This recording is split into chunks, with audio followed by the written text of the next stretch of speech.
ونصلي ونسلم على رسوله الكريم أما بعد فأعوذ بالله من الشيطان الرجيم بسم الله الرحمن الرحيم قلنا يا نار كوني بردا وسلاما على إبراهيم صدق الله مولانا العظيم وصدق رسوله النبي الأمين الكريم إن الله وملائكته يصلون على النبي يا أيها الذين آمنوا صلوا عليه وسلموا تسليما اللهم صل وسلم على سيد الأنبياء والمرسلين وعلى آله الطيبين وأصحابه الطاهرين أجمعين الصلاة والسلام عليك يا سيدي يا رسول الله وعلى آلك وأصحابك يا سيدي يا رحمة للعالمين. حضرات محترم، اللہ تعالیٰ کے فضل و احسان سے ہمارا یہ درس جو قصص القرآن اور قصص انبیاء کے حوالے سے جاری و ساری ہے، اور اس درس میں تذکرہ جد الانبیاء حضرت سیدنا ابراہیم علیہ نبینا علیہ الصلاۃ والسلام جاری ہے، اور آپ تمام حضرات نے پوری محبت سے اس پورے پروگرام کو نہ صرف سن رہے ہیں بلکہ اللہ کے فضل و احسان سے ہمارا یہ پروگرام سوشل میڈیا کے ذریعے تقریباً 3 رمضانوں سے مسلسل، پہلے ہم نے خلاصہ قرآن، پھر تفسیر قرآن، اور اب قصص القرآن. قرآن کے اندر علوم اور معارف کا ایک سمندر ہے، جس ایک ٹاپک کو آپ لے لو قرآن آپ کی رہنمائی کرتا رہے گا.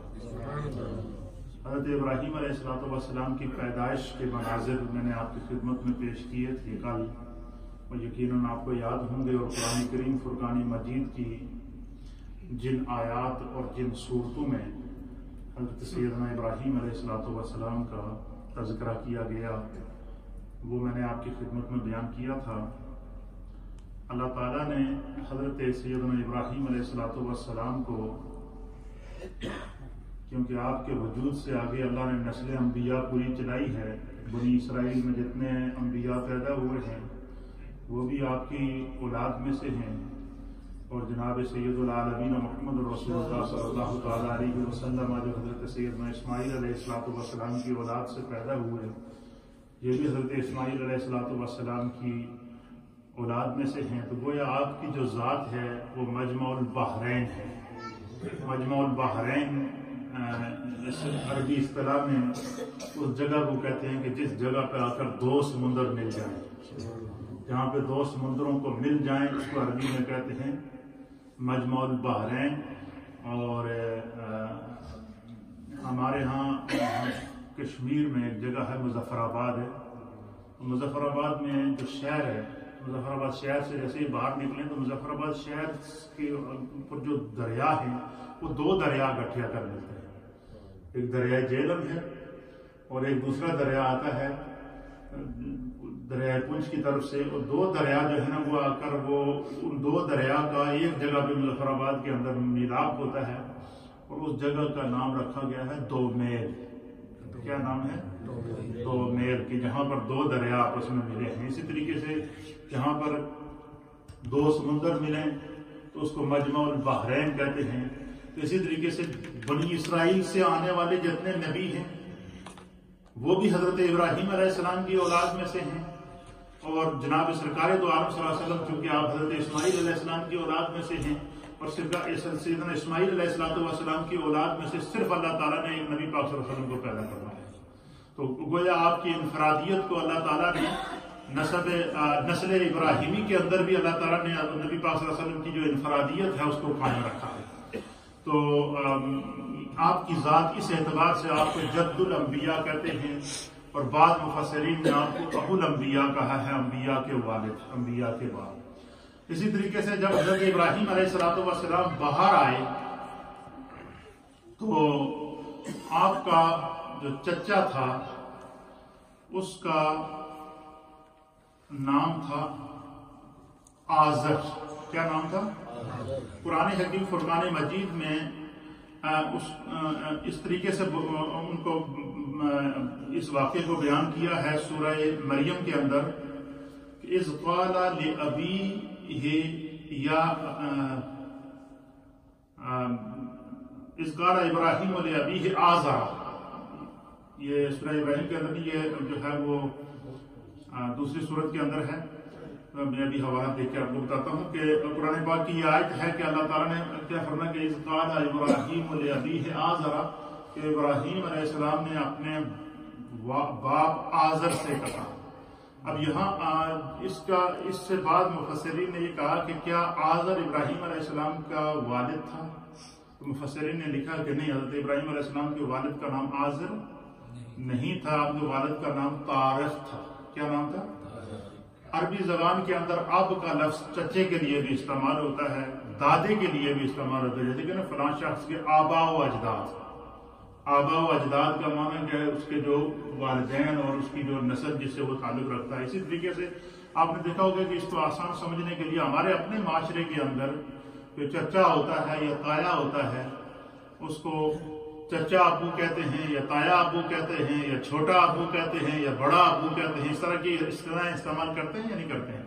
اسی طریقے سے جو یہاں پر جو ہے وہ حضرت ابراہیم علیہ السلام نے جو آزر کو مخاطب کیا، آزر جو آپ کا چچا تھا یہ بت بنانے والا تھا. یہ بت بناتا تھا، بڑا بتوں کا کاریگر تھا، اور بت بنا کے یہ اپنے بچوں کو اور دیگر لوگوں کو بیچ دیتا تھا کہ جا کے بازار میں ان بتوں کو بیچو. اب حضرت ابراہیم علیہ السلام کے والد کے بارے میں بعض مفسرین نے لکھا ہے کہ آپ ابھی غار میں ہی تھے تو آپ کے والد فوت ہو گئے تھے، اور بعض نے یہ قول لکھا ہے کہ آپ کے جو والد طارق تھے وہ ابھی آپ ماں کے پیٹ میں ہی تھے تو فوت ہو گئے تھے. مختلف روایات مختلف ہیں. تو حضرت ابراہیم علیہ السلام جب غار سے باہر آئے تو انہوں نے دیکھا کہ ان کا جو کیونکہ حضرت ابراہیم علیہ السلام کے بارے میں آپ کے سراپے کے بارے میں مفسرین نے لکھا کہ آپ انتہائی خوبصورت تھے، مجمع البحرین تھے. ذرا پوری اللہ نے انبیاء کی نسلیں ساری ان کے وجود سے کائنات میں پھیلائی ہیں، اور پھر آپ کی پیشانی میں نور محمدی صلی اللہ تعالیٰ علیہ وآلہ وسلم چمکتا ہوا نظر آ رہا تھا، اور آپ کی شکل و شباہت حضرت آدم علیہ السلام سے ملتی تھی. اور آپ کی جو اہلیہ محترمہ تھی حضرت سارہ، ان کے بارے میں مفسرین نے لکھا ہے کہ وہ حضرت حوا کی بالکل مشابہ تھی، اور وہ اتنی حسین و جمیل خاتون تھی کہ اس پورے علاقے کے اندر اور اس دور کے اندر حضرت سارہ سے زیادہ حسین و جمیل کوئی خاتون نہیں تھی. اور حضرت سارہ کے بارے میں مفسرین نے لکھا ہے کہ ایک تو یہ کہ وہ آپ کی چچا زاد بہن تھی، ایک روایت یہ ہے. دوسری روایت یہ ہے کہ جو وہاں کا بادشاہ تھا وہ ان کی بیٹی تھی، شہزادی تھی. یہ مختلف اس کی روایات ہیں. تو حضرت ابراہیم علیہ السلام کے جو والد تھے وہ طارق ان کا نام تھا، تو آپ کا جو چچا تھا اس کا نام آزر تھا. اس لیے کہ وہ اور اس کی تصدیق کہاں سے ہوتی ہے؟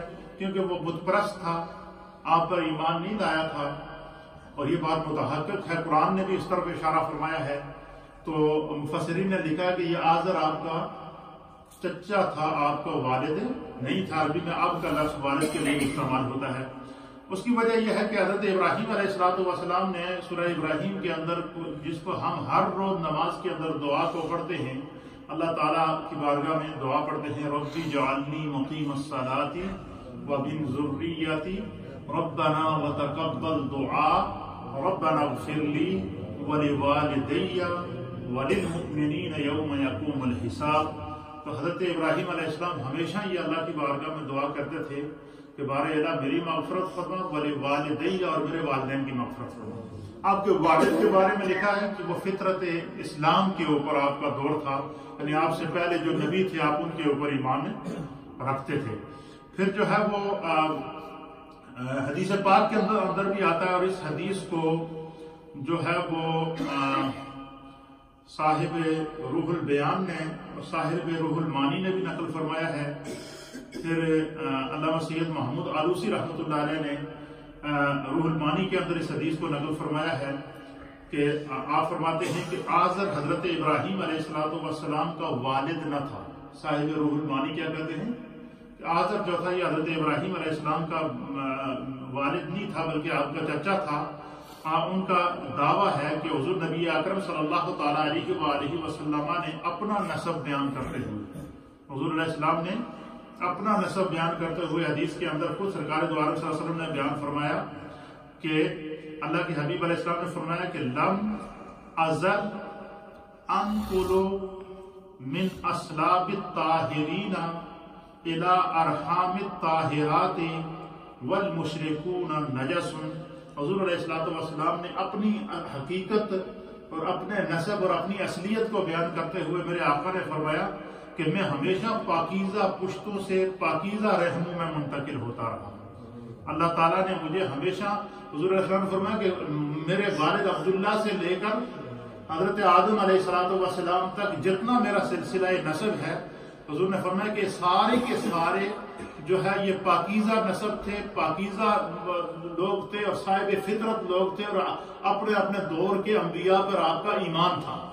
تو سرکار دو عالم صلی اللہ علیہ وسلم نے فرمایا کہ میں پاکیزہ نسبوں سے پاکیزہ رحموں کے اندر، پاکیزہ پشتوں سے پاکیزہ رحموں میں منتقل ہوتا رہا. اور پھر اللہ کے حبیب علیہ السلام نے فرمایا کہ وَالْمُشْرِكُونَ نَجَسٌ، بے شک جو لوگ شرک کرتے ہیں وہ انتہائی ناپاک لوگ ہیں. شرک جو ہے وہ ناپاکی ہے، نجس ہے. اسی طریقے سے حضرت ابراہیم علیہ السلام نے ہمیشہ دعا کی ہے، یہ بھی اس چیز کی علامت ہے کہ ربنا اغفر لی ولوالدی وللمؤمنین یوم یقوم الحساب، کہ اللہ میری مغفرت فرما اور میرے والدین کی مغفرت فرما. تب علماء نے لکھا کہ اگر ابراہیم علیہ السلام کے والدین مشرک ہوتے نعوذ باللہ، یا آپ کے والدین شرک کرتے بت پرست ہوتے تو آپ ان کی مغفرت کی کیسے دعا؟ کوئی مشرک کے لیے، کافر کے لیے مغفرت کی دعا الاؤ نہیں ہے. آپ ان کی ہدایت کی دعا کر سکتے ہیں، درجات کی بلندی کی یہ دعا کر سکتے ہیں کہ اللہ ان کو ہدایت دے تاکہ یہ اسلام کی طرف آ جائیں. تو حضرت ابراہیم علیہ السلام کی یہ جو دعا ہے ربنا اغفر لی ولوالدی، یہ بھی اس بات کی علامت ہے کہ آپ کے جو والدین تھے جو ہے وہ کیا تھے؟ مومن تھے. آپ کی والدہ کے بارے میں تو یہ باقاعدہ مشہور ہے کہ آپ کی والدہ آپ کے اوپر اس وقت جو ہے وہ انہوں نے آپ کے اوپر تو ایمان اس وقت لے آئی تھی جب وہ آپ پیدا ہوئے اور آپ کی حقیقت کو دیکھا. ان کی حقیقت ان کے سامنے تھی، لیکن جب ان کو پتہ چل گیا کہ حضرت ابراہیم علیہ السلام اللہ کے نبی ہیں تو وہ آپ ان پر اعلانیہ طور پر ایمان لائی. اور آپ نے اپنے ایمان کا اعلان بھی آپ کی والدہ نے کب کیا؟ اللہ اکبر. آپ سنیں گے آپ کا ایمان تازہ ہو جائے گا کہ جب آپ کو نار نمرود کے اندر ڈالا گیا حضرت ابراہیم علیہ السلام کو، یہ آگے واقعہ میں اس کو تفصیل سے بیان کروں گا. تو حضرت ابراہیم علیہ السلام کی والدہ کہنے لگی ابراہیم علیہ السلام سے کہ میں تم سے ملنے کے لیے آگ میں آ رہی ہوں، اللہ سے دعا کرنا کہ آگ مجھے جلائے نہ. آپ نے دعا کی اور آپ حضرت ابراہیم علیہ السلام کو ملنے کے لیے آگ کے اندر چلی گئی، ان کے پاس بیٹھی، ان کی پیشانی کو چوما، آپ پر ایمان لائی. وہاں سے جو ہے وہ اس آگ سے پھر باہر تشریف لائیں، جو ہے وہ آگ نے ان کو نہیں جلایا. حتیٰ کہ یہاں تک مفسرین نے لکھا ہے کہ اس آگ جن زنجیروں کے ساتھ باندھ کر انہوں نے حضرت ابراہیم علیہ السلام کو منجنیق کے ذریعے آگ کے اندر پھینکا، جب آگ کے اندر ابراہیم علیہ السلام کو ڈالا گیا، اللہ تعالیٰ قرآن کے اندر اس منظر کو بیان فرماتا ہے کہ اللہ نے آگ کو حکم دیا کہ یا نار کونی بردم وسلاما علی ابراہیم، اے آگ تیرا کام تو جلانا ہے لیکن آج ابراہیم پر ٹھنڈی ہو جا. کیا ہو جا؟ فرمایا وہی آگ ہے جس وقت آگ کے اندر ابراہیم علیہ السلام کو ڈالا گیا تو جیسے ہی ان جن زنجیروں کے ساتھ آپ کو باندھا ہوا تھا وہ زنجیریں اسی وقت جل کے راکھ ہو گئی، لیکن ابراہیم علیہ السلام نہیں جلے. آگ وہی تھی اور زنجیروں کو اس نے جلا دیا، لیکن وجود ابراہیم علیہ السلام کو آگ نے نہیں جلایا. اس کے اوپر انشاءاللہ تفصیل سے بات کریں گے. جب آپ باہر آئے غار سے تو آپ کا چچا جو تھا آزر، وہ بت بناتا تھا، بڑے خوبصورت بت بناتا تھا، بتوں کو بیچتا تھا، لڑکوں اپنے بچوں کو بھیجتا تھا جا کے بازار میں بتوں کو بیچو تو اس کو حضرت ابراہیم علیہ السلام سے بہت پیار کرتا تھا، بہت پیار کرتا تھا، کیونکہ بہت ہی حسین و جمیل تھے، خوبصورت تھے، اور یہ اس کو پتہ چل گیا تھا کہ یہ اتنا عرصہ غار میں رہے اور اللہ نے ان کی حفاظت کی ہے، تو وہ ایک یعنی اس پہ یہ بات حقیقت واضح تھی کہ حضرت ابراہیم علیہ السلام عام بچوں کی طرح نہیں ہے، یہ کوئی خاص ان کے اوپر جو ہے وہ کرم ہے، ان کے ساتھ بہت محبت کرتا تھا۔ اس نے ایک دن حضرت ابراہیم علیہ السلام، چھوٹی عمر ہے، 10-12 سال عمر ہے، آپ نے ابراہیم علیہ السلام کو کہا کہ تیرے چچا زاد بھائی ہیں، سارے جاتے ہیں بت بیچتے ہیں اور ان کو پیسے ملتے ہیں، تو بھی ایک بت لے جا اور تو بھی جا کر بیچ۔ انہوں نے کہا جی یہ بت، یہ میں لوگوں سے کیا کہوں؟ انہوں نے کہا جی کہ یہ تو لوگوں سے کہا کہ یہ جو ہے وہ ان کی عبادت کرو، تو انہوں نے کہا جی ان کی عبادت کروں گا، یہ تو خود بول نہیں سکتے، نہ یہ خود بول سکتے ہیں نہ یہ سن سکتے ہیں۔ انہوں نے کہا یہ تو بت بناتا ہے، بڑے خوبصورت تو کاریگر ہے، تو تو ان سے کہو نا کہ یہ بولے، کیا یہ تمہاری حاجتیں سنتے ہیں؟ کیا یہ تمہیں دیکھتے ہیں؟ اس نے کہا جی نہیں ایسا تو نہیں کر سکتے۔ انہوں نے کہا جڑا خود نہیں سن سکتا دوسرے دی کیا سنے گا؟ اچھا، حضرت ابراہیم علیہ السلام کو اللہ تعالیٰ نے ایسی لاجک عطا فرمائی تھی، آپ کا جب نمرود سے مناظرہ ہوا تو آپ نے اسی کے سوالات میں اس کو گھیر دیا۔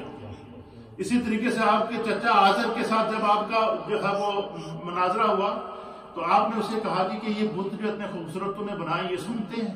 اس نے کہا جی سنتے نہیں ہیں۔ اس نے کہا جڑا خود نہیں سنتا دوسرے دی کیا سنے گا؟ اب جب یہ بات کہی نا ابراہیم علیہ السلام نے تو وہ بالکل لاجواب ہو جاتا۔ پھر جو ہے وہ نے کہا جی دیکھتے ہیں جی نہیں، انہوں نے کہا جی جڑا خود نہیں دیکھتا دوسرے کو کیا دیکھے گا؟ تو پھر انہوں نے کہا جی کہ یہ اپنے اللہ پر ایمان لے آؤ، اللہ کی وحدانیت کو تسلیم کرو، اللہ کے ساتھ کسی کو شریک نہ ٹھہراؤ، خدا نے مجھے اپنا نبی بنا کر بھیجا۔ تو اب اس نے بچے تھے، پھر انہوں نے کہا جی کہ ایسا کرو کہ تم بھی ایک بت لے جاؤ نا، تم آج میری بات مان جاؤ، تم اس بت کو لے جاؤ اور جیسے تمہارے بھائی بتوں کو بیچتے ہیں تو بھی لے جاؤ۔ حضرت ابراہیم علیہ السلام کو اس نے بت تھما دی۔ آپ بازار میں گیا، آپ نے اعلان کیا کہ یہ میرے پاس مورتی ہے، نہ یہ سن سکتی ہے، نہ یہ دیکھ سکتی ہے، نہ یہ کسی کی مراد پوری کر سکتی ہے، اس کی عبادت کرنا شرک ہے، اس سے مدد مانگنا شرک ہے، اس کے سامنے سر جھکانا شرک ہے، یہ اس کے کمالات ہیں، اگر آپ کو پھر بھی چاہیے تو مجھ سے لے جائیں۔ اب وہ پورا دن بازار میں یہ اعلان کرتے رہے۔ یہ اعلان کیا، یہ تو خدا کی طرف سے ایک یہ حکمت تھی کہ وہ بت بھی ہاتھ میں رکھا ہوا، اس کی مذمت بھی کر رہے ہیں اور توحید برباری تعالیٰ کا اعلان بھی کرتے پھر رہے ہیں صبح سے شام تک بازار میں۔ اچھا، جب ابراہیم علیہ السلام یہ اعلان کرتے نا، 12 سال کا بچہ جب یہ اعلان کرے، مورتی ہاتھ میں رکھی ہوئی، جس نے نہ بھی سننا اور وہ کھڑا ہو کے سنے۔ اچھا، ابراہیم علیہ السلام تھے بہت حسین و جمیل، اللہ کا پیشانی میں نور محمدی چمک رہا تھا۔ اب لوگ پورا دن آپ کے پاس مجمع لگائے جمع ہو جاتے تو آپ اعلان کرتے کہ یہ جو بت ہے جس کی تم عبادت کرتے ہو، یہ نہ سن سکتا ہے نہ یہ دیکھ سکتا ہے، اس کو سجدہ کرنا شرک ہے، جو خود نہیں سن سکتا وہ دوسروں کی کیا سنے گا، جو خود نہیں دیکھ سکتا وہ دوسروں کو کیا دیکھے گا۔ تو اس طریقے سے جب آپ اعلان کرتے ہیں تو ایک عجیب و غریب کیفیت ہو گئی۔ وہ پھر شام کو جب گھر آئے، لوگ سارے پہنچ گئے آپ کی چچا کے پاس کہ اچھا بچہ بھیجا ہے، اس نے تو ہمارے خداؤں کی ایسی کی تیسی کر دی ہے، اور آپ نے جو ہے وہ آپ اس نے یہ کیا سب کیا۔ تو انہوں نے پھر کہا کہ چلو آئندہ تو نہیں جانا۔ پھر مشہور ہو گئی بات کہ ابراہیم علیہ السلام ہمارے بتوں کے کیا ہیں، مخالف ہیں۔ پھر ایک دن سال میں ان کا تہوار ہوتا تھا، جس طرح کہ میں نے پہلے آپ کو حضرت ادریس علیہ السلام اور حضرت ہود علیہ السلام اور ہر دور میں انسانیت کا کوئی نہ کوئی سال میں تہوار ہوتا تھا۔ ایک تہوار ہوتا تھا جس میں سارے علاقے کے لوگ جمع ہو کر بتوں کی پوجا کرتے تھے اور کچھ خوشیاں مناتے تھے مختلف انداز سے، جو ہے وہ مختلف مذاہب کے اندر، جس طرح کے آج بھی تہوار موجود ہیں۔ ہمارے یہاں اللہ تعالیٰ نے ہمیں تہوار دیے ہیں 2، عید الفطر ہے، عید الاضحیٰ ہے، جس میں ہم سب جو ہے ایک دوسرے سے خوشی سے ملتے ہیں، اجتماعی عبادت کرتے ہیں۔ اس طریقے سے سارے لوگ جمع ہوئے تو انہوں نے حضرت ابراہیم علیہ السلام سے کہا جی کہ پورا ہر آدمی جاتا ہے اس تہوار، یہ ہمارا قومی تہوار ہے، لہٰذا تو بھی ہمارے ساتھ چل۔ تو آپ نے کہا کہ میں تو نہیں جاؤں گا، نہیں کہا، انہوں نے کہا کہ تمہیں چلنا پڑا۔ اب جب چلنا شروع ہوئے، خدا کی حکمت دیکھیے، آپ چلتے چلتے آپ کو کسی پتھر کے ساتھ یا کسی چیز کے ساتھ آپ کو چلتے چلتے جانا وہ ٹکرائے تو آپ نیچے گر پڑے تو آپ زخمی ہو گئے تو آپ نے کہا جی کہ میری طبیعت ٹھیک نہیں ہے۔ تو میں نہیں جاتا ہوں زیادہ، تم لوگ چلے جاؤ۔ انہوں نے کہا جی ٹھیک ہے آپ واپس گھر چلے جائیں۔ اب وہ بجائے گھر جانے کے انہوں نے جو بت خانہ بنایا تھا اس کے اندر چلے گئے حضرت ابراہیم علیہ السلام۔ یہ سارے جتنی پوری قوم تھی یہ چلی گئی تہوار کے اندر، بت خانے کے اندر چلے گئے۔ اس تہوار اس کے اندر ان کا جو ہے وہ طریقہ کار یہ تھا کہ وہ یہ کرتے تھے کہ اس تہوار میں جانے سے پہلے انہوں نے اس بت خانے کے اندر جتنے بت رکھے تھے ان بتوں کے سامنے وہ طرح طرح کے کھانے، طرح طرح کی مٹھائیاں، طرح طرح کی جو وہ چیزیں جو اس دور کے اندر جو اس دور کی سوغات تھیں وہ تیار کر کے ان بتوں کے سامنے رکھ کرنا۔ تو پھر جب یہ سارے چلے گئے تہوار کے اندر تو حضرت ابراہیم علیہ السلام جو ہے وہ آپ چلے گئے اس بت کے اندر، بت خانے کے اندر۔ بت خانے کے اندر آپ گئے تو آپ نے دیکھا کہ اس کے اندر مفسرین نے لکھا کہ 90 بت ہیں۔ کتنے؟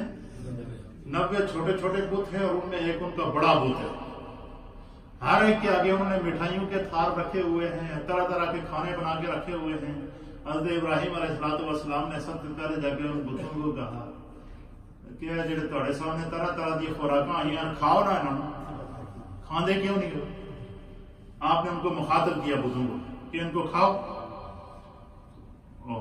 کیا کھاتے ہو؟ پھر آپ نے ایک کلاڑا لیا، مفسرین نے لکھا ہے کہ آپ کے پاس ایک کلاڑا تھا، اس کلاڑے کو لے کر حضرت ابراہیم علیہ السلام آگے بڑھے اور آپ نے وہ بتوں کو کسی بت کا کان کاٹا، کسی کا بازو کاٹا، کسی کی ناک کاٹی، کسی کی ٹانگ کاٹی، اور اس طرح ہر ایک بت کو جو اس کو آپ نے کاٹا۔ کاٹنے کے بعد یہ کیا جی کہ وہ جتنے ہر بت کے آگے تھال رکھے ہوتے ہیں نا مختلف قسم کے، ان سارے تھالوں کو ایک جگہ جمع کر کے بڑے بت کے آگے رکھتے، بڑے بت کو کچھ نہیں کہا، اور ان سب بتوں کو کسی کی گردن کاٹ دی، کسی کی ناک کاٹ دی، کسی کا ہاتھ کاٹ دیا، کسی کی ٹانگ کاٹ دی، اور کاٹنے کے بعد وہ جو کلاڑا تھا نا وہ بڑے بت کے گلے میں ڈال کر وہ تھال مٹھائیوں کا کھانوں کا بڑے بت کے آگے رکھ کے آپ آ گئے، واپس آ گئے۔ جب وہ لوگ واپس آئے تو اب حضرت ابراہیم علیہ السلام جب انہوں نے آ کر دیکھا کہ بھائی یہ تو بڑا مسئلہ ہو گیا، ہمارے بتوں پر حملہ ہو گیا، بتوں کو زخمی کر دیا گیا، بتوں کو قتل کر دیا گیا، شور شرابہ برپا ہو گیا، پورا علاقہ جمع ہو گیا کہ یہ کس نے کیا ہے۔ پھر انہوں نے کہا جی کہ ایک ہی بندہ ہے جو ان بتوں کی مخالفت کرتا ہے، وہ ابراہیم ہے۔ وہ الگ چھوٹی عمر تھی، آپ کی 12 سال عمر تھی، مفسرین نے لکھا ہے ایک ہی بچہ جو اس نے یہ کام کیا ہو، تو آپ سارے جا حضرت ابراہیم علیہ السلام کو پکڑ کے لے کر آئے بت خانے میں، یہ بتاؤ یہ کام تم نے کیا۔ حضرت ابراہیم علیہ السلام نے ان سے، قرآن نے اس پورے منظر کو بیان کیا، اس پورے واقعے کو ایک ایک آیت کے اندر قرآن نے اس طریقے سے بڑی ترتیب سے بیان فرمایا۔ حضرت ابراہیم علیہ السلام نے ان سے کہا کہ بھائی یہ مجھ سے کیوں پوچھتے ہو تم؟ اپنے بتوں کو پوچھا نا کس نے انہوں نے مارا ہے، آپ نے لاجیکل جواب دیا۔ آپ ان بتوں سے پوچھیں کہ کس نے ان کو مارا ہے، اس سے پوچھیں جس کا کان کٹا ہے تیرا کان کس نے کٹا ہے، جس کا بازو کٹا ہے اس سے پوچھے تیرا بازو کس نے کٹا ہے، جس کی ٹانگ کٹی ہے اس سے پوچھے تیری ٹانگ کس نے کاٹی ہے۔ تو انہوں نے کہا جی یہ تو بول نہیں سکتے۔ پھر حضرت ابراہیم علیہ السلام نے کہا کہ اچھا ایک اور چیز ہے، انہوں نے کہا دیکھو جڑے سارے دے آگے مٹھائیاں تے تھال تے کھانے رکھ کے گئے سو سارے کھانے تے سارے تھال بڑے بت آگے پیان لگنا ہے، کھانے تے لڑائی ہوئی ہے۔ آپ نے لاجیکل انداز میں جو اس دور کے اندر ایک تھا کہ کسی طریقے سے لوگوں کے ذہن کو قابو کیا جائے، آپ نے ممکن ہے کھانے تے لڑے ہوئے ایسا واسطے دیکھو سارے آگے تھوڑا تھوڑا کھانا چھوڑ کے گئے تو وہ بڑے بت آگے سارا کھانا پیا ایک بار۔ دوسرا آپ نے فرمایا یہ کلاڑا جو ہے یہ بڑے بت کے گلے میں ہے تو اس سے پوچھو نا، یہ تو اس کو تو نہیں کسی نے کاٹا، تو اس سے پوچھو کہ تم یہ کس نے کاٹا، یہ تمہیں گواہی دے۔ اب یہ جب انہوں نے وہ لاجواب ہو گئے سر کیا جواب دیتے، پھر یہ بات پھیل گئی اور یہ بات جو ہے وہ نمرود تک پہنچی۔ کس تک پہنچی؟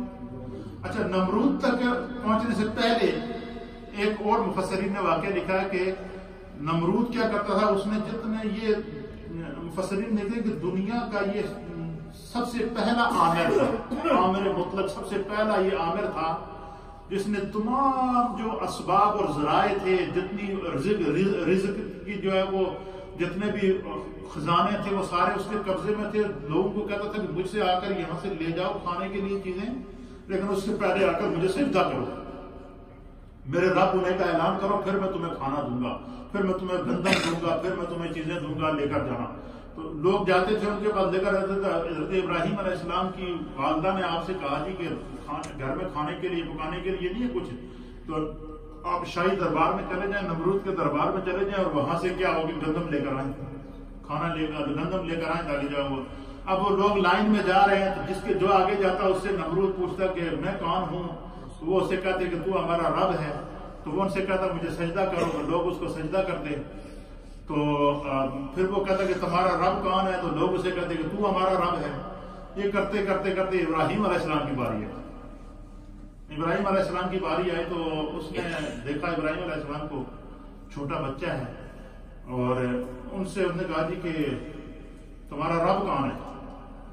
انہوں نے کہا رب بھی میرا رب وہ ہے کہ جس نے جو زندہ بھی کرتا ہے اور مارتا بھی ہے. قرآن نے اس منظر کو بیان کیا کہ میرا رب وہ ہے جو کیا کرتا ہے، زندگی بھی دیتا ہے اور موت بھی دیتا ہے. قرآن کریم فرقان مجید نے اس منظر کو بیان کیا تو اس نے کہا جی یہ کون سی مشکل بات ہے. نمرود نے کہا، اس نے کہا جی 2 قیدی لے کر آؤ جیل سے. وہ معاملہ رک گیا، مناظرہ کر رہا ہے حضرت ابراہیم علیہ السلام اور نمرود بادشاہ کے درمیان. اس نے کہا جی 2 قیدی لے کر آؤ. جب قیدی لے کر آئے تو اس نے کیا کیا کہ ایک قیدی کو قتل کر دیا، دوسرے کو آزاد کر دیا. اس نے کہا جی دیکھو میں بھی زندگی دیتا ہوں، میں جس کو چاہ زندگی دے دی، جس کو چاہ موت دے دی، اس میں کون سی بات ہے. فوراً حضرت ابراہیم علیہ السلام نے اس پر دوسرا سوال کیا. دوسرا سوال آپ نے یہ کیا کہ فَإِنَّ اللَّهَ يَأْتِي بِالشَّمْسِ مِنَ الْمَشْرِقِ. قرآن کریم سورہ بقرہ کی آیت نمبر 285 کے اندر اللہ نے اس منظر کو بیان کیا. چھوٹا بچہ دیکھیں 12 سال کی عمر ہے. آپ نے فوراً نمرود سے دوسرا سوال یہ کیا کہ فَإِنَّ اللَّهَ يَأْتِي بِالشَّمْسِ مِنَ الْمَشْرِقِ فَأَتِي بِهَا مِنَ الْمَغْرِبِ فَبُهِتَ الَّذِي كَفَرَ. قرآن اس منظر کو بیان کرتا ہے کہ جب نمرود نے ایک قیدی کو قتل کر کے دوسرے کو رہا کر کے کہا یہ کام تو میں بھی کر لیتا ہوں، آپ نے فرمایا فَإِنَّ اللَّهَ يَأْتِي بِالشَّمْسِ، میرا رب وہ ہے جو سورج کو مشرق سے نکالتا ہے. کیا کرتا ہے؟ اگر تو رب ہے تو سورج کو مغرب سے نکال کے دکھا. آپ نے کیا کہا کہ اگر میرا رب تو وہ ہے جو سورج کو مشرق سے نکالتا ہے، اگر تو رب ہے تو اپنے دعوے میں سچا ہے تو سورج کو مغرب سے نکال کے دیکھا، پھر میں چلو تیرے کو مان جاؤں گا. تو قرآن اس منظر کو بیان کرتا ہے فَبُهِتَ الَّذِي كَفَرَ. نمرود حضرت ابراہیم علیہ السلام کے اس سوال کو سن کر مبہوت ہو گیا، حیرت میں پڑ گیا. اس کے بعد کوئی جواب نہ، لاجواب ہو گیا، لاجواب ہو گیا. بڑا وہ پریشان ہوا. اس نے آپ کو باقی سب کو غلہ دے کر بھیجا، آپ کو خالی آ گئی.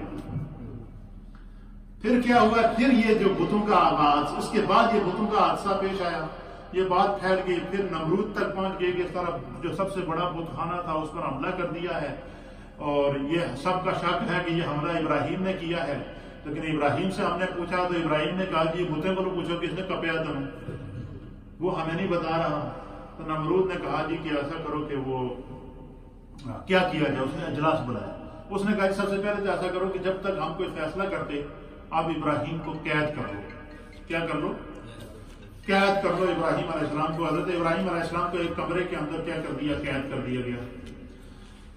آپ کو ایک کمرے کے اندر جب قید کر لیا گیا تو مشورہ ہوا کہ کیا کیا جائے. تو مختلف لوگوں نے مشورہ دیا. کسی نے کہا جی کہ ان کو قتل کر دیا جائے، کسی نے کہا جی، اس نے کہا جی نہیں ایسی، نمرود نے کہا کوئی ایسی سزا تجویز کرو کہ آنے والی نسلوں کے لیے یا اس کی سزا عبرت بن جائے. ان میں سے ایک شخص نے کہا جی کہ ایسا کرو کہ ایک بہت بڑا آگ کا الاؤ تیار کرو، آگ جلاؤ اور ابراہیم کو اس آگ کے اندر جو ہے وہ کیا کرو، ڈال دو اور اس آگ کے اندر جلا دو. تو اس تجویز کو انہوں نے مانا. انہوں نے ایک بہت بڑا الاؤ، ایک کمرہ تیار کیا 4 دیواری، جس کے بارے میں مفسرین نے لکھا ہے کہ وہ جو کمرہ تھا جو انہوں نے تیار کیا تھا ابراہیم علیہ السلام کو آگ میں ڈالنے کے لیے، وہ 90 فٹ لمبا تھا، اتنا ہی چوڑا تھا، اونچی اونچی اس کی دیواریں تھیں. اس کے اندر اس نے کہا کہ ہر قسم کی لکڑی جمع کی جائے، اور اس نے کہا کہ جو بندہ اس کے کار خیر میں شامل ہوگا تو وہ اس میں ضرور شامل ہو. تو اس نے پوری باقاعدہ سرکاری طور پر یہ اعلان کیا اس نے کہ ہر بندہ اس کے اندر لکڑی لا کر ڈالے. ہر قسم کی لکڑی اس میں ڈالی گئی. اور صاحب روح المعانی نے لکھا ہے، اسی طرح علامہ فخر الدین رازی رحمۃ اللہ علیہ نے لکھا ہے کہ 40 دن تک وہاں لکڑیاں لا کر جمع کی گئی. لکڑیاں جمع کرنے کے بعد پھر جناب کہا کہ اب ان لکڑیوں کو آگ لگائی جائے. اور لکڑیوں کو جب آگ لگائی گئی تو اس کا شعلہ جو ہے وہ آسمانوں سے باتیں کر رہا تھا. اور اس کی وہ جو الاؤ تھا 45 فٹ وہ آگ کا شعلہ لمبائی پہ تھا، 45 فٹ چوڑائی پہ تھا. اور اسی طریقے سے جو ہے وہ 30 فٹ اس کی چوڑائی تھی اور 45 فٹ اس کی لمبائی اور 45 فٹ اونچائی تھی. اس طرح وہ الاؤ جل رہا تھا، اس میں اور لکڑیاں لا کے ڈال رہے تھے. 40 دن تک اس آگ کو جلایا انہوں نے. 40 دن تک جب آگ بالکل، پہلے آگ کالی تھی، پھر آگ سرخ ہوئی اور پھر آگ نیلی ہو گئی. یہ مفسرین لکھے کہ یعنی مکمل جو وہ اور اس ایریے اوپر سے مفسرین نے لکھا ہے کہ اس آگ کے اس ایریے سے اوپر سے جو پرندہ گزرتا تھا نا وہ بھی جل کے راکھ ہو جاتا تھا. پھر انہوں نے کہا جی کہ اس آگ کے اندر تو بہت زیادہ تپش ہے، اس کے اندر ابراہیم کو ڈالیں گے کیسے؟ تو مختلف مشورے ہوئے تو شیطان نے ان کو مشورہ دیا کہ ایسا کرو کہ ایک منجنیق بناؤ. منجنیق کہتے ہیں کہ جس طریقے سے آپ اس کو یوں سمجھ لیں کہ آج کل جیسے ہمارے یہاں اس ملک کے اندر یا کسی ملک میں کنسٹرکشن ہوتی ہے تو جو بڑی بڑی 10 20 25 منزلہ عمارتیں بناتے ہیں تو اس میں ایک بڑی لمبی سی کرین انہوں نے رکھی ہوتی ہے، لمبا پول اس کے ساتھ لگا ہوتا ہے. اس کے آگے جو ہے وہ انہوں نے وہ چیزیں وغیرہ ڈال کے مال ڈال کے اس کے اوپر چھت کے اوپر لے جاتے ہیں، نیچے لاتے ہیں. اس طرح کی ایک وہ منجنیق بنائی انہوں نے. اس کے اندر جو ہے وہ حضرت ابراہیم علیہ الصلوۃ والسلام کو زنجیروں کے ساتھ باندھا گیا. اور باندھنے کے بعد جو ہے وہ آپ کو اس منجنیق کے ذریعے آپ کو آگ کے اندر جب ڈالا گیا تو قرآن حکیم فرقان مجید اس منظر کو بیان کرتا ہے کہ حضرت ابراہیم علیہ سورۃ الانبیاء کی آیت نمبر 69 کے اندر کہ جب انہوں نے حضرت ابراہیم علیہ السلام کو اس آگ میں پھینکا تو اللہ تعالیٰ نے وحی نازل کی آگ کے اوپر اور آگ کو حکم فرمایا. سورۃ الانبیاء کے اندر اللہ نے اس منظر کو بیان فرمایا کہ یا نار کونی بردم وسلاما علی ابراہیم. آگ تیرا کام جلانا ہے لیکن آج تو ابراہیم علیہ الصلوۃ والسلام کو جلائے گی نہیں. ابراہیم پر بردن ٹھنڈی ہو جا اور ابراہیم علیہ الصلوۃ والسلام پر ٹھنڈی ہو جا اور ان کو تو جلائے گی نہیں اور ان پر سلامتی والی بن جا. وہ علماء نے لکھا ہے کہ جس وقت اللہ تعالیٰ نے حکم نازل فرمایا کہ یا نار کونی بردن، آگ ٹھنڈی ہو جا، تو روئے زمین پر جتنی آگے جل رہی سب بجھ گئی. یہاں تک مفسرین نے لکھا کہ اس دن کسی بندے نے آگ کے ساتھ کوئی چیز پکائی نہیں، آگ ٹھنڈی ہو گئی. اور پھر آگ کس وقت جلی جب اللہ تعالیٰ نے فرمایا کہ وَسَلَامٌ عَلَىٰ ابراہیم، آگ تو ابراہیم پر سلامتی والی ہو جائے تو پھر لوگوں کی آگے باغ جلی ہے. اگر اللہ تعالیٰ ابراہیم علیہ السلام کے ساتھ اس آگ کو مقید نہ کرتا فرمایا روئے زمین تک آگ ٹھنڈی ہی رہتی، پھر آگ گرم نہ ہوتی. تو حضرت ابراہیم علیہ السلام کو جب آگ میں ڈالا گیا تو اللہ تعالیٰ نے جبریل علیہ الصلوۃ والسلام کو کہا. اس منظر کو مفسرین نے لکھا ہے، قرآن بھی اس منظر کو بیان کرتا ہے کہ زمین اور آسمان کانپ رہے تھے، فرشتے ورطائے حیرت میں ڈوبے ہوئے تھے. پہلے جب آگ میں ڈالنے کے لیے آپ کو لے جا رہے تھے تو بادلوں کا فرشتہ آپ کے پاس آیا اور اس نے کہا کہ حضور خدا نے تمام روئے زمین کے اوپر بادل برسانے کی ڈیوٹی میری لگائی ہے، آپ اگر حکم فرمائیں تو میں بادل برسا کر اس آگ کو بجھا دیتا ہوں. آپ نے فرمایا میرا رب مجھے دیکھتا ہے، میرا رب مجھے دیکھ رہا. اللہ پر توکل دیکھیے، حضرت ابراہیم علیہ السلام کا ایمان باللہ دیکھیے اور آپ کی اس آزمائش کو دیکھیے. ذرا بدل تصور میں جا کر دیکھیں کیا آزمائش تھی. آپ نے کہا میرا رب مجھے دیکھتا ہے، اس نے اگر مجھے بچانا ہوا تو وہ بچائے گا. میں تم سے جو ہے وہ تم سے مجھے کوئی حاجت نہیں. پھر جبریل علیہ السلام آئے. جبریل علیہ الصلوۃ والسلام نے آ کر آپ سے کہا جی کہ آپ کو کوئی وہ ہو تو مدد کریں آپ کی کوئی حاجت ہو تو بتائیں. آپ نے فرمایا نہیں مجھے صرف میرا رب ہی مجھے بچائے گا. تو پھر اللہ تعالیٰ نے جبریل کو حکم دیا کہ جبریل آپ کو آگ میں پھینکا جا رہا تھا تو جن زنجیروں کے ساتھ آپ کو باندھا ہوا تھا فرمایا وہ زنجیریں جل گئی لیکن آگ ابراہیم علیہ السلام پر گلزار ہو گئی.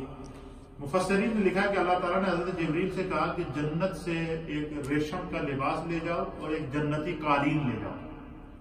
یہ مفسرین صاحب روح المانی نے بھی اس کو لکھا ہے, صاحب تفسیر کبیر میں بھی لکھا ہے کہ جبریل علیہ السلام ایک جنت سے جو ہے وہ جنتی لباس لے کر آئے جو حضرت ابراہیم علیہ السلام کو پہنایا گیا اللہ کی طرف سے, اور ایک جنتی قالین جس کے اوپر آپ بیٹھے.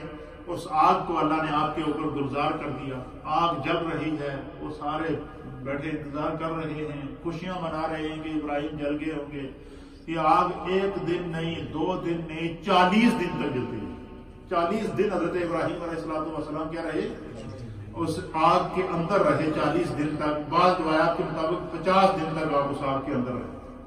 تو آپ جب اس آگ کے اندر بیٹھے تو نمرود کیا کرتا تھا, نمرود اپنے محل کے اوپر کھڑے ہو کر, اس کا محل بہت اونچا تھا, وہ دیکھتا تھا کہ آگ کے اندر کیا ہو رہا ہے.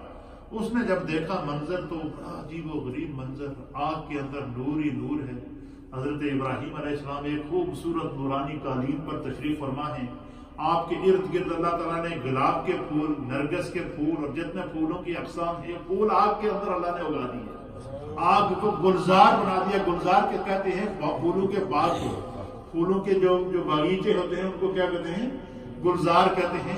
تو آگ کو اللہ نے کیا کر دیا, گلزار کر دیا. ارد گرد پھول کے پتے پیدا ہو گئے. 40 دن تک آگ جلدی رہی. حضرت ابراہیم علیہ السلام بیٹھے ہیں, آپ کے پاس جو ہے وہ اللہ تعالیٰ نے فرشتہ بھیجا, اور وہ فرشتہ آپ کے ساتھ بیٹھا, آپ کو تسلی دے رہا ہے, تشفی دے رہا ہے, بات چیت کر رہا ہے. اس دوران حضرت ابراہیم علیہ السلام کی والدہ, آپ کی والدہ آگ کے سامنے آئی اور آپ نے دیکھا کہ ابراہیم علیہ السلام بیٹھے ہوئے, تو آپ نے آواز دی ابراہیم علیہ السلام, آپ نے آواز دی کہ میرے ابراہیم میں تجھ سے ملنا چاہتی ہوں, اپنے رب سے دعا کر کہ آگ مجھے نہ جلائے, میں آج آگ کے اندر جا کے تجھے ملنا چاہتی ہوں تاکہ ان منکروں کو پتہ چل سکے کہ اللہ کی توحید کیا ہے. حضرت ابراہیم علیہ السلام نے والدہ سے کہا کہ آپ آ جائیں, آپ کو آگ نہیں جلائے گی. اب دیکھیں کہ انبیاء اکرام کو اللہ تعالیٰ نے کیا اختیار دیا ہے. وہی آگ ہے جس نے زنجیروں کو جلا دیا, وہی آگ ہے جس نے پرندوں کو جلا دیا, وہی آگ ہے جو لوگ اس کی تپش سے اس کے قریب نہیں جا رہے ہیں, لیکن اس کے اندر حضرت ابراہیم علیہ السلام جنتی فرش کے اوپر جنتی قالین پہ بیٹھے ہوئے ہیں, آپ کے ارد گرد فرشتے بیٹھے ہیں, اللہ کا ذکر شروع ہے, تسبیحات شروع ہیں, تحلیلات شروع ہیں. آپ کی والدہ اس آگ کے اندر گئیں اور اس آگ کے اندر آپ کی پیشانی کو چوما, آپ کے ساتھ باتیں کی, پھر آپ اس آگ سے باہر تشریف لے آئی. پھر حضرت ابراہیم علیہ السلام 40 دن کے بعد باہر آئے تو آپ کے استقبال کے لیے آگے نمرود کھڑا تھا. وہ بادشاہ سارا منظر دیکھ چکا تھا. تو اس نے حضرت ابراہیم علیہ السلام سے کہا کہ بھائی میں نے جو اپنے مکان کی, اپنے محل کی چھت سے دیکھا, آپ جو ہے اس آگ کے اندر بیٹھے تھے, نورانی مخلوق آپ کے پاس, کوئی نورانی قسم کا ایک شخص بیٹھا تھا, اور ارد گرد پھول تھے, وہ کیا تھا؟ حضرت ابراہیم علیہ السلام نے کہا کہ وہ اللہ کا فرشتہ تھا جو میرے پاس میرا دل بہلانے کے لیے, مجھ سے باتیں کرنے کے لیے آیا تھا. تو اس نے کہا جی کہ میں اب تمہیں کچھ تو نہیں کہتا کیونکہ میں نے یہ منظر سارا دیکھ لیا ہے, تو بڑا بہتر یہ ہے کہ تم یہاں سے کہیں اور چلے جاؤ. اس نے کہا جی کہ میں نے یہ منظر دیکھا کر میں چاہتا ہوں کہ یہاں پر جو ہے نا کوئی جانوروں کی قربانی کروں چلا.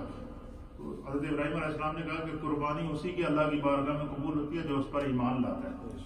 آپ نے پھر اس کو اس حال میں اس بادشاہ اس عامر مطلق کو پھر ایمان کی دعوت دی, اور انہوں نے فرمایا تیری قربانی اللہ کی بارگاہ میں اس وقت تک قبول نہیں ہوگی جب تک تو خدا پر ایمان نہیں لائے گا اور اپنے شرکی عقائد سے توبہ نہیں کرے گا.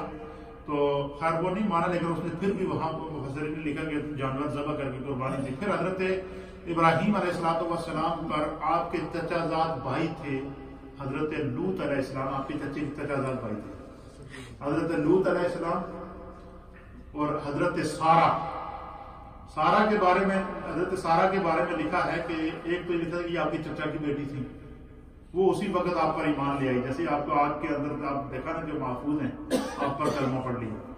اور بعض روایات کے اندر یہ ہے کہ حضرت سارا جو تھی وہ بادشاہ کی شہزادی تھی، بادشاہ کی بیٹی تھی، اور اس نے سارا منظر دیکھ کر آپ پر وہ ایمان لیا۔ آپ نے حضرت سارا کو ساتھ لیا، حضرت لوط کو ساتھ لیا، اور اپنی والدہ کو ساتھ لیا، اور آپ جو ہے وہاں سے ہجرت کر کے فلسطین کی طرف آئے۔ اس طریقے سے اس آزمائش سے آپ کو آگ سے گزرنا پڑا۔ پھر اللہ تعالیٰ نے آگے جو ہے وہ، جب آپ ہجرت کے لیے جا رہے تھے راستے میں یہ ہوا جی کہ آپ جب ایک مصر کے اندر داخل ہوئے، وہاں جو شاہ مصر تھا، فرعون مصر اس کو کہتے تھے، وہاں جو مصر کا جو بادشاہ تھا، فرعون اصل میں جو بادشاہ کو کہتے ہیں عمرانی زبان کے اندر، اور اس کو جو مصر کا بادشاہ تھا اس کو فرعون مصر کہتے تھے۔ تو وہ بڑا ظالم اور جابر بادشاہ تھا۔ تو جب ابراہیم علیہ السلام اور حضرت سارا جب اس کی ریاست کے اندر داخل ہوئے، تو اس بارڈر لینڈ سے اندر داخل ہوئے، تو اس کے سپاہیوں نے جب دیکھا کہ ایک نوجوان ہے، بڑا خوبصورت ہے، اور اس کے ساتھ ایک بہت ہی خوبصورت دوشیزہ لڑکی ہے، اور ایک روایت کے مطابق راستے میں جیسے ہجرت آپ نے کی نا حضرت ابراہیم علیہ السلام نے، اللہ کی طرف سے آپ کو وہی ہوئی کہ آپ سارا کے ساتھ نکاح کر لیں۔ پھر اللہ راستے میں ہی آپ نے حضرت سارا کے ساتھ کیا کر دیا؟ نکاح کر دیا۔ اور ایک روایت کے مطابق اس نکاح میں باقاعدہ فرشتے بھی جو ہے وہ آپ کے ساتھ جو ہے وہ بطور گواہ شامل ہوئے۔ تو آپ جب وہ فرعون مصر کو جب پتا چلا کہ بھائی اس طرح ایک نوجوان ہے، اس کے ساتھ ایک بڑی خوبصورت دوشیزہ لڑکی ہے، تو انہوں نے کہا جی ان کو گرفتار کر کے میرے پاس لاؤ۔ جب گرفتار کر کے لائے تو اس نے کہا جی کہ یہ لڑکی کون ہے؟ تو ابراہیم علیہ السلام نے سوچا کہ اگر میں اسے کہتا ہوں کہ یہ میری بیوی ہے تو یہ مشہور ہے، ظالم بادشاہ ہے، تو یہ اس کو مجھ سے چھین لے گا۔ آپ نے اسے کہا جی کہ یہ میری بہن ہے۔ مفسرین نے لکھا کہ اس سے مراد یہ کہ روئے زمین کے اوپر ابراہیم علیہ السلام پر ایمان لانے والی ایک ہی خاتون تھی، وہ آپ کی دینی بہن تو تھی ہی تھی، اس نسبت سے آپ نے اس کو جو ہے وہ یہ کہا۔ تو اس بادشاہ نے حضرت ابراہیم علیہ السلام کو کہا کہ آپ باہر چلے جائیں اور اس عورت کو یہاں چھوڑ دیں۔ اس کی نیت خراب ہوئی کہ میں اس عورت کے ساتھ جو ہے وہ، اس نے دست درازی کرنے کی کوشش کی حضرت سارا کی طرف۔ تو قرآن کریم فرقان مجید نے اس منظر کی طرف اشارہ کیا کہ حضرت اس نے جیسے حضرت سارا کی طرف ہاتھ بڑھایا نا تو اس کا ہاتھ شل ہو گیا۔ پھر جب اس نے دیکھا کہ ہاتھ شل ہو گیا تو اس نے کیا کیا جی کہ اس نے حضرت سارا سے کہا کہ میں معافی چاہتا ہوں، مجھ سے غلطی ہو گئی ہے، میری نیت خراب ہو گئی تھی، تو اللہ سے دعا کر کے اللہ میرا ہاتھ جو ہے ٹھیک کر دے۔ آپ نے دعا کی تو آپ ٹھیک ہو گیا۔ پھر اس کی دوبارہ اس نے آگے بڑھنے کی کوشش کی تو زمین نے اس کو پکڑ لیا، اس بادشاہ کو۔ اس نے کہا پھر دعا کرے میرے لیے، مجھ سے غلطی ہو گئی، میں سچی توبہ کرتا ہوں۔ آپ فرمائیں کہ ابراہیم علیہ السلام دوسرے کمرے میں تھے، اللہ تعالیٰ نے حضرت ابراہیم علیہ السلام اور حضرت سارا کے درمیان بالکل حجابات ہٹا دیا۔ ابراہیم علیہ السلام نے سارا منظر لائیو دیکھا ہے۔ اس کی دو وجوہات تھی۔ ایک وجہ علماء نے یہ لکھی ہے کہ تاکہ اللہ تعالیٰ نے حضرت ابراہیم علیہ السلام اور حضرت سارا کے درمیان حجاب کیوں ہٹایا؟ اس لیے کہ ابراہیم علیہ السلام کو حضرت سارا کی پاک دامنی پہ کسی قسم کا کوئی شبہ نہ گزرے، نمبر ایک بات۔ نمبر دو بات یہ ہے کہ حضرت ابراہیم اللہ کے نبیوں سے کوئی چیز پوشیدہ نہیں ہوتی، وہ ساری روئے زمین کے سامنے ہوتی ہے۔ پھر جو ہے وہ اس بادشاہ نے یہ کہا کہ میں سچی توبہ کرتا ہوں۔ اس نے حضرت سارا سے کہا کہ میں تمہیں ایک خادمہ دیتا ہوں۔ ایک روایت کے مطابق اس نے حضرت ہاجرہ کو حضرت سارا کو پیش کیا کہ آپ یہ میں خادمہ آپ کو دیتا ہوں، آپ کی وجہ سے اللہ نے مجھے جو ہے وہ تباہ ہونے سے بچایا ہے، یہ آپ کی خادمہ ہے اور یہ آپ کی خدمت کرتی رہے گی اور آپ اس کو لے جائیں۔ بعض روایت کے مطابق کہ وہ جو حضرت ہاجرہ تھی وہ اس کی لونڈی تھی، اور ایک روایت یہ بھی مفسرین نے لکھی ہے کہ حضرت ہاجرہ اس کی بیٹی تھی۔ وہ اتنا متاثر ہو گیا تھا کہ انہوں نے کہا کہ آپ ان کو اپنی خدمت کے لیے لے جائیں۔ پھر آپ چلے گئے، پھر مصر کے اندر آپ رہے عرصہ، فلسطین کے ایریے کے اندر رہے حضرت ابراہیم علیہ السلام۔ 20 سال گزر گئے ہجرت کیے ہوئے، اور اسی طریقے سے آپ کی عمر کافی ہو گئی، آپ کی عمر ہو گئی 87 ایئرس۔ کتنی سال؟ 87 ایئر جب آپ کی عمر ہوئی تو آپ کو کوئی اولاد نہیں تھی۔ حضرت سارا کے بدن سے کوئی اولاد نہیں تھی، تو حضرت سارا، حضرت ابراہیم علیہ السلام دعا کرتے تھے اللہ تعالیٰ مجھے نیک اولاد عطا فرما، میرا وارث پیدا فرما۔ تو حضرت سارہ نے آپ کو مشورہ دیا کہ چونکہ میں بانجھ ہوں، مجھ سے اولاد ممکن نہیں ہے، آپ اللہ کے نبی ہیں، تو میں آپ کو مشورہ دیتی ہوں، تو کسی اور سے تو نہیں مشورہ دوں گی، لیکن یہ مشورہ دوں گی کہ یہ جو ہاجرہ میری خادمہ ہے اس کے ساتھ آپ نکاح کریں، اور اس سے اللہ تعالیٰ آپ کو شاید اولاد دے گا انشاءاللہ۔ آپ نے حضرت ہاجرہ کے اس پہلے تو اس کے لیے تیار بھی ہوئے، تو مفسرین نے لکھا کہ اللہ کی طرف سے آپ کو اذن ہوا کہ آپ جیسے سارہ کہہ رہی ہے ایسا کر دو۔ آپ نے حضرت ہاجرہ سے نکاح کیا، آپ کی حضرت ہاجرہ سے شادی ہوئی، اللہ تعالیٰ نے آپ کو فبشرناہ بغلام حلیم، اللہ تعالیٰ نے آپ کو خوبصورت بیٹے کی خوشخبری عطا کی۔ حضرت اسماعیل علیہ السلام جو ہے وہ جب پیدا ہوئے تو حضرت اسماعیل علیہ السلام کی پیشانی میں وہ جو نور محمدی حضرت ابراہیم علیہ السلام کی پیشانی میں تھا، وہ حضرت ابراہیم علیہ السلام سے حضرت اسماعیل علیہ السلام کی پیشانی میں منتقل ہو گئی۔ عجیب کیفیت ہو گئی، اتنے خوبصورت بچہ اور اللہ کا پیدائشی نبی اور پھر نبی زادہ۔ حضرت سارہ کو یہ بات برداشت نہیں ہوئی، اور آپ نے حضرت ابراہیم علیہ السلام سے کہا جی کہ میں اپنے سامنے نہیں دیکھ سکتی ہاجرہ اور اسماعیل کو، لہذا آپ ان کو کہیں اور چھوڑ کر آئیں، یہ میرا مطالبہ ہے۔ حضرت ابراہیم علیہ السلام قبل اس کے کہ کوئی جواب دیتے، آپ کو اللہ نے وحی کی کہ جیسے سارہ کہہ رہی ہے ایسے کر دے۔ کیا فرمایا؟ جیسے سارہ کہہ رہی ہے ایسے کر دے۔ تو آپ نے عرض کی کہ بارے اللہ میں ان کو کہاں لے جاؤں؟ تو آپ نے فرمایا کہ بس تم چلو، اللہ تعالیٰ بتائے گا تمہیں کہاں ہے۔ آپ چل پڑے، حضرت ہاجرہ کو لیا، حضرت اسماعیل علیہ السلام کو لیا۔ حضرت ہاجرہ نے یہ نہیں کہا کہ مجھے گھر سے کہاں لے جا رہے ہیں، ان کا ایمان بھی دیکھیے ابراہیم علیہ السلام پر کیا تھا۔ تو جب چلے تو علامہ جلال الدین سیوطی رحمۃ اللہ علیہ نے الخصائص الکبریٰ کے اندر اس واقعے کو نقل فرمایا ہے کہ اللہ تعالیٰ نے جبریل کو بھیجا کہ ان کو اپنے پیروں پر بٹھاؤ اور لے جاؤ۔ آپ حضرت ہاجرہ، حضرت ابراہیم اور حضرت اسماعیل، آپ حضرت جبریل کے پر پر سوار ہوئے اور جبریل لے کر آپ کو چلے۔ تو راستے میں ایسے ایسے مقامات آتے تھے کہ بڑی خوبصورت وادیاں تھیں، کھجور کے درخت تھے، پانی تھا، ہر چیز موجود تھی۔ تو ایک دو مقامات پر حضرت ابراہیم علیہ السلام نے حضرت جبریل سے کہا کہ ان کو یہاں اتار دیتے ہیں، یہاں آبادی بھی موجود ہے۔ تو انہوں نے کہا جی نہیں، یہاں نہیں، اتارنے کا حکم نہیں ہے۔ جب یہ بات کہی تو حضرت ابراہیم علیہ السلام نے پھر حضرت جبریل سے کہا کہ پھر تو وہاں لے چل جہاں میرا رب چاہتا ہے۔ کیا فرمایا؟ وہاں لے چل ہمیں جہاں میرا رب چاہتا ہے۔ تو آپ کو اس مقام پر اتارا گیا جہاں پر یہ زمزم، جہاں کیا ہے؟ زمزم، آب زمزم کا کنواں ہے۔ اس مقام پر جب آپ کو اتارا گیا تو وہاں جب آپ کو اتارا گیا تو بلکہ اس مقام پر نہیں، وہیں حرم کے اس کے قریب وہاں اتارا گیا۔ تو حضرت ابراہیم علیہ السلام نے پھر حضرت جبریل سے پوچھا، اس واقعے کو علامہ جلال الدین سیوطی نے لکھا ہے کہ حضرت ابراہیم علیہ السلام نے پوچھا جبریل سے کہ کیا بات ہے کہ راستے میں نے کئی مقامات پر کہا ان کو اتارا، تو آپ نے اس کو خاص مقام پر، اس مقام پر زمین پر اتارا ہے، اس میں کوئی خاص بات ہے؟ تو علامہ سیوطی لکھتے ہیں کہ جبریل علیہ السلام نے زمین کے اس ٹکڑے کو مارک کر کے آپ کو بتایا کہ یہ زمین کا وہ حصہ ہے، آپ کے اس بیٹے کی اولاد میں سے اللہ تعالیٰ اس زمین کے حصے پر اپنا آخری نبی پیدا فرمائے گا جس کا نام محمد ہوگا۔ پھر آپ وہاں آباد ہو گئے، پھر آپ کے پاؤں سے اللہ تعالیٰ نے پانی کا چشمہ نکالا جسے زمزم ہے، جو روئے زمین کے انسانوں کو سیراب کر رہا ہے۔ اور پھر اللہ تعالیٰ نے پھر حضرت سارہ نے ان سے کہا کہ آپ اللہ کے مستجاب نبی ہیں، اور ہاجرہ بھی چلی گئی ہے اور میں تنہائی محسوس کر رہی ہوں، خدا کے یہاں کسی چیز کی کمی نہیں ہے، آپ اللہ سے دعا کریں کہ اللہ نے جس طرح ہاجرہ کو بیٹا دیا اس طرح اللہ مجھے بھی بیٹا دیا۔ حضرت ابراہیم علیہ السلام نے دعا کی، اللہ تعالیٰ نے پھر آپ کو خوشخبری دی، اور آپ کی اس وقت عمر 100 سال تھی جب حضرت اسحاق علیہ السلام حضرت سارہ کے بطن سے پیدا ہوئے۔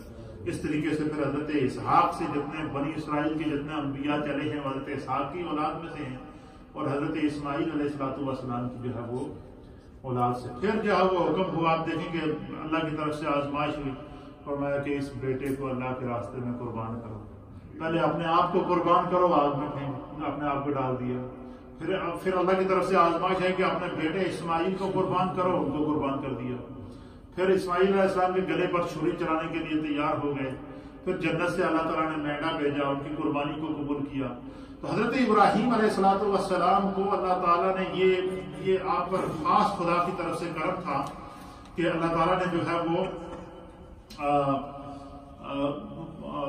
آپ کی چونکہ نسل سے انبیاء کی نسل کو چلانا تھا، تو اللہ تعالیٰ نے آپ کو اس انداز سے جب آپ آزمائش سے گزر گئے، اپنے آپ کو قربان کر دیا، اپنے آپ کو آگ میں ڈال دیا، اپنی اولاد کو قربان کر دیا، اور ہجرت کی، ایک ہجرت نہیں کی، کئی ہجرتیں کی، طرح طرح کی اذیتیں تکلیفیں برداشت کرتے رہے، لیکن پھر خداوند قدوس نے آپ چونکہ بہت ہی زیادہ اللہ کی بارگاہ میں جب دعا کرتے تھے، آپ نے اللہ کی بارگاہ میں، پھر آپ نے آگے خانہ کعبہ کی تعمیر کی، بڑے لمبے واقعات تھے لیکن حاصل کلام مختصر، یہ آپ نے کئی دفعہ سنا بھی ہوگا، لیکن اس طرف میں نہیں جاتا۔ آپ نے اللہ تعالیٰ کی بارگاہ میں دعا کی۔ مفسرین نے لکھا کہ دو دعائیں آپ نے خاص طور پر اللہ سے کی تھی۔ ایک دعا جب آپ نے خانہ کعبہ تعمیر کیا اور اس کی تعمیر سے فارغ ہوئے، آپ نے عرض کی، اسماعیل علیہ السلام بھی آپ کے ساتھ اس تعمیر میں شامل تھے، آپ نے دعا کی کہ یا اللہ میری اس اولاد میں سے ایک ایسا رسول مجھے عطا فرما جو میری اولاد میں سے ہو، جو اس کعبے کا وارث ہو اور قیامت تک اس کی حفاظت کرے۔ اب اللہ تعالیٰ نے یہ دعا حضرت ابراہیم علیہ السلام کی قبول کی، تو اللہ تعالیٰ نے آپ کے وصال کے 4000 سال کے بعد حضرت نبی پاک صلی اللہ علیہ وسلم کو جو ہے وہ عطا فرمایا۔ کیا اللہ کی حکمت میں شامل تھا کہ حضور علیہ السلام آخری نبی بن کر آئیں گے، اس سے پہلے جتنے انبیاء آتے رہے وہ کعبے کی حفاظت کرتے رہے۔ پھر اللہ تعالیٰ نے نبی پاک صلی اللہ علیہ وسلم کو پیدا فرمایا اور قیامت تک وجود مصطفیٰ سے خانہ کعبہ کی اب حفاظت ہوتی ہے۔ یہ دعا آپ نے ایک کعبے کی۔ دوسری دعا آپ نے یہ کی تھی اللہ کی بارگاہ میں کہ یا اللہ میں تیری بارگاہ میں یہ دعا کرتا ہوں کہ وَجَعَلْ لِي لِسَانَ صِدْقٍ فِي الْآخِرِينَ، کہ اے اللہ میں یہ چاہتا ہوں کہ میری جو آنے والی نسلیں ہیں نا، ان کی زبان پر تو میرا ذکر جاری کر دے۔ حضرت ابراہیم علیہ السلام نے کیا دعا کی اللہ سے کہ میں آگ سے بھی گزرا ہوں، آزمائشوں سے بھی گزرا ہوں، تو نے مجھے اپنا خلیل بھی بنایا ہے اور میری ہر دعا کو تو سنتا بھی ہے۔ میری ایک دعا ہے کہ یہ زندگی تو عارضی زندگی ہے، ہر ایک نے دنیا کو چھوڑ جانا ہے، لیکن میری قیامت تک آنے والی جو نسل انسانی ہے ان کی زبانوں پر میرا ذکر جاری کر دیا۔ خداوند قدوس نے آپ کی اس دعا کو قبول کیا۔ اللہ کے حبیب علیہ الصلوۃ والسلام نے جب اللہ کی بارگاہ سے تحفہ نماز لے کر آئے اور ہمیں نماز کا تحفہ دیا، اور حضور علیہ السلام نے فرمایا کہ دن میں 5 مرتبہ جب تم نماز پڑھو گے اور جب بھی تم تشہد میں بیٹھو گے، آخری تشہد میں بیٹھو گے، تو تم درود ابراہیمی پڑھو۔ کیوں؟ یہ وہ دعا جو حضرت ابراہیم علیہ السلام نے دعا کی تھی کہ وَجَعَلْ لِي لِسَانَ صِدْقٍ فِي الْآخِرِينَ، کہ اللہ آنے والی نسلوں کی زبان پر میرا ذکر جاری کر دے۔ تو اللہ تعالیٰ نے یہ درود ابراہیمی کو قیامت تک کے لیے امت پہ جاری کر دیا، تذکرہ ابراہیمی کو جاری کر دیا۔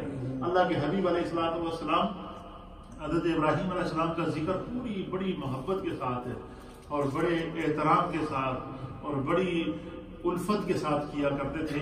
حضرت ابراہیم علیہ السلام کا تذکرہ اللہ تعالیٰ نے قرآن کی 25 سورتوں کے اندر 63 آیات کے اندر اور اس پورے واقعے کو بیان کر کے یہ بتایا کہ اللہ کے نبیوں کو کن کن آزمائشوں سے گزر۔ اب اس میں جو ہمارے لیے سبق ہے وہ سبق کیا ہے؟ سبق یہ ہے کہ دیکھیں اللہ کے نبیوں کو کن کن آزمائشوں سے گزرنا پڑا، لیکن اللہ پر کامل یقین اور ایمان کو انہوں نے نہیں چھوڑا اور ان کا ایمان متزلزل نہیں ہوا۔ اس کے اندر آگے بہت سارے معاملات ہیں لیکن اس طرف نہیں جاتے ہیں۔ آپ کو حاصل کرا حضرت ابراہیم علیہ السلام کی سیرت کا ایک سکیچ میں نے آپ کے سامنے پیش کر دیا۔ پھر جو ہے وہ ہمارے یہاں لوگ ہوتے ہیں کہ ہم دعائیں مانگ مانگ کے تھک گئے ہیں، ہماری دعائیں قبول نہیں ہوتی۔ حضرت ابراہیم علیہ السلام نے یہ دعا مانگی خانہ کعبہ کی تعمیر کے بعد کہ کعبے کا متولی، کعبے کا وارث میری اولاد میں سے پیدا فرما۔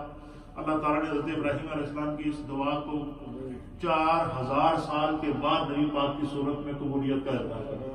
اگر اسی طریقے سے حضرت آدم علیہ السلام سے جب بھول ہوئی، آپ جب دنیا کے اوپر آئے تو آپ 300 سال تک روتے رہے۔ تب علماء نے لکھا ہے کہ کیا نبیوں کی دعا میں کوئی کمی تھی؟ نہیں، فرمایا کہ اللہ تعالیٰ کو ان کی یہ عجز اور انکساری اتنی پسند تھی، اللہ چاہتا تھا کہ وہ اسی طرح نیاز کرتے رہیں اور میں رب ہو کر ان پر ناز کرتا رہوں۔ اور نبی پاک نے اسی وجہ سے فرمایا کہ بندے کو یہ نہیں کہنا چاہیے کہ میں جو ہے وہ دعا کر کر کے تھک گیا، میری دعا قبول نہیں ہوئی، اور میں دعا اللہ قبول کرتا ہے، ہمارا کام دعائیں مانگنا ہے۔ اگر نبیوں کی دعاؤں کو قبولیت میں 4,000 سال لگ گئے، 300 سال حضرت آدم علیہ السلام دعا مانگتے رہے اور اس کے بعد قبولیت کا پروانہ ملا ہے، تو ہم لوگ تو گناہگار لوگ ہیں سر سے پاؤں تک۔ اس لیے ہر لمحہ اپنے رب سے دعا التجا کرنی چاہیے۔ اللہ تعالی ہمیں دین کو سمجھنے کی توفیق عطا فرمائے۔ حضرت ابراہیم علیہ السلام کی نسل سے پھر اللہ تعالیٰ نے آگے نسل انبیاء چلائی ہے، جو بنی اسرائیل کے نبی بنے ہیں۔ بنی اسرائیل کے اندر کتنے انبیاء آئے ہیں، انشاءاللہ ان کے آگے تذکرہ ہوگا، اور پھر انشاءاللہ یہ سلسلہ بیان جاری ساری رہے گا۔ اللہ ہمیں برکت عطا فرمائے۔